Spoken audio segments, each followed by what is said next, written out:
Hello everyone, welcome to my channel aisles at home. अगर आप मेरे चैनल पे न्यू हैं तो प्लीज़ सब्सक्राइब और लाइक कीजिए और बेल आइकन को क्लिक कीजिए ताकि आप कोई भी नोटिफिकेशन मिस ना करें। सो गाइस, आज जो हमारे वीडियो का टॉपिक है वो है common errors in IELTS writing module.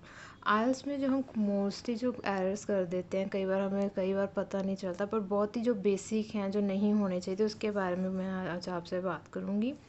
Okay, so let's start. First of all guys, usage of important. आपने कई बार ये वर्ड हम यूज़ करते हैं, it is very important, it is observe that it is very important, ठीक है, it is a important discussion, ठीक है। सो इम्पॉर्टेंट वर्ड हम स्पीकिंग में भी कई बार बोल देते हैं और राइटिंग में भी, पर आपको एक बात का ध्यान रखना है। हम कई बार बोलते हैं और बहुत ही कॉमन है एक्चुअली कि लोग बोलते हैं it is very very important. So ये इनकरेक्ट है। ये इनकरेक्ट क्यों है गाइस? क्योंकि इम्पॉर्टेंट अपने आप में ही एक सुप्रीम वर्ड है, उसके साथ अगर आप वेरी लगा देते हैं तो वो गलत है। इट इज़ इम्पॉर्टेंट, इम्पॉर्टेंट खुद ही सुप्रीम है। सो तो यहाँ होना चाहिए it is an important trade to discuss, it is an important reason to discuss, discussion to discussion. So इस तरीके से इम्पॉर्टेंट के पहले आप वेरी मत लगाइए, it is an important feature, characteristics, जो भी उस तरीके से आपको बताना है, क्योंकि ये अपने आप में क्या है, सुप्रीम है। आगे बढ़ते हैं। आपने बहुत बार सुना होगा वन ऑफ दी, जब हम कहते हैं one of the most important reason, आपने मेरे राइटिंग मॉड्यूल की और भी वीडियोस देखी होंगी, तो उसमें जो बॉडी पैराग्राफ 1 है, मैं उसे हमेशा इस वर्ड से स्टार्ट करती हूँ, वन ऑफ द मोस्ट, इस फ्रेज से। इससे जब भी आपने यूज़ करना है ना गाइस, तो जो इसका सब्जेक्ट है ना, उसे आपको हमेशा प्लूरल, जिसमें से आप चूज़ कर रहे हैं वो प्लूरल होगा। लाइक एग्जांपल देखिए, one of the most preponderant reasons, यहाँ पे आप एस नहीं काट सकते, आपको रीजंस प्लूरल में देना है। वन ऑफ द मोस्ट, कई हैं but one of the most reasons, एक, बहुत सारे रीज़न में से जो एक बहुत इंपॉर्टेंट है, उसके बारे में बात कर रहा हूँ। सो ये एक इंग्लिश रूल है गाइस, वेरी इंपॉर्टेंट। अगर आप ऐसा कुछ अपने राइटिंग मॉड्यूल में देते हैं, अपने बोलने, अपनी स्पीकिंग में, तो ये एक ग्रामर रूल है, सिंपल इज़ दैट। आपने राइटिंग में बस आपके जो चेकर है उसने ये देखना है कि आपको कितना पता है। आपको पता है कि ईच और एवरी जब यूज़ हो गए तब आपने कौन सा वर्ब लगाना है।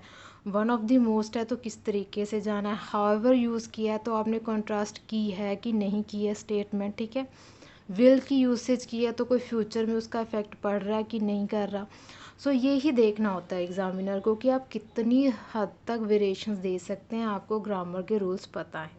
लाइक यहाँ पे one of the most preponderant reasons, one of my friends. अब इसे अगर हम ऐसे बोले वन ऑफ माय फ्रेंड्स, सुनने में सही लगता है बट ये ग्रामर एरर है। वन ऑफ माय फ्रेंड्स कि मेरे कई फ्रेंड में से एक friend. One of my favourite dishes, one of my favourite teachers, one of my favourite neighbours, one of my favourite colours, ठीक है। इस तरीके वन कई चीज़ों में से एक, ठीक है, तो ये हमेशा क्या होगा, प्लूरल होगा। आगे टू, ये बहुत ही बेसिक, बहुत ही इम्पॉर्टेंट कह लीजिए कि अगर आप इसमें भी गड़बड़ करते हो तो बहुत प्रॉब्लम हो जाएगी। टू के बाद इसे टू के साथ जो वर्ब की फर्स्ट फॉर्म लगती है, इसे हम इकट्ठे क्या कहते हैं, इन्फिनेटिव, ठीक है। आपने हमेशा ध्यान रखना है गाइस कि टू के बाद हमेशा फर्स्ट फॉर्म ऑफ वर्ब लगेगी, ठीक है। बेशक पास्ट टेंस हो, प्रेजेंट हो, फ्यूचर, दैट डजेंट मैटर, आपको क्या करना है, उसके बाद हमेशा फर्स्ट फॉर्म। यहाँ पे 2 बार रिपीट हो गया। To keep, to tell, to go, कभी टू वेंट नहीं होगा कि आपको लगा कि हाँ ये तो पास्ट टेंस है तो to went, no, correct, incorrect, totally incorrect.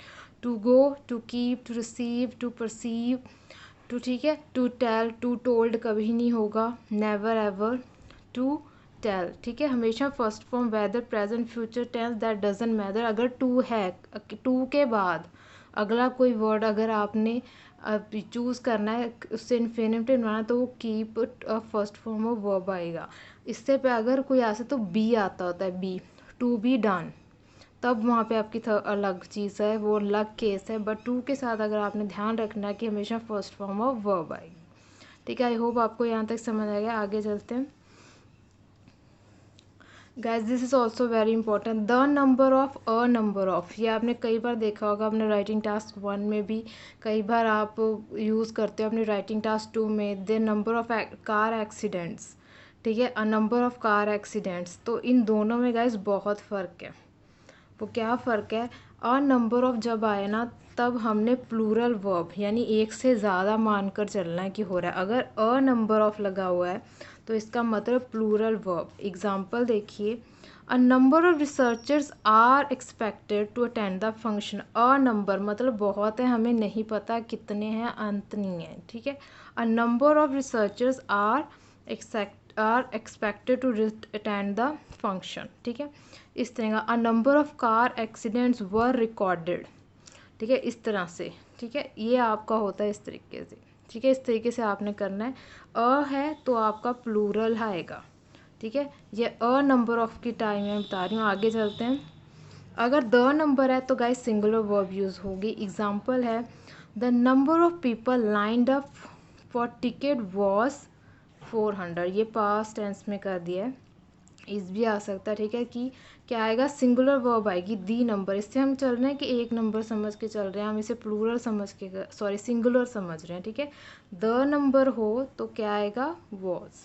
इस बात का आपने ध्यान देना है जब भी ऐसे हो, जब भी आप राइटिंग टास्क 2 में स्पेसिफिकली ये यूज़ करते हैं इन राइटिंग योर एसे, ठीक है। So it is important. आगे चलते हैं guys, number your points in essay. This is very important. आपको लगेगा शायद ये इंपॉर्टेंट नहीं है, बट ये इंपॉर्टेंट है। जब आप बॉडी पैराग्राफ 1 लिखते हो, आप उसमें 2 रीजंस दे रहे हो, तो ये देखिए, one of the most preponderant reasons दिया, because, as a result, end किया, ठीक है। उसके बाद सेकंड रीज़न देना है तो सेकेंडली, ये कैपिटल लेटर में आएगा, सेकेंडली कॉमा, एंड उसके बाद आप दे रहे हो अपना पॉइंट, ठीक है। Body paragraph 2, third reason, another point to consider, fourth finally. तो इससे क्या होगा, जो आपको चेक करें ना उसे पता चलेगा yes this person know something.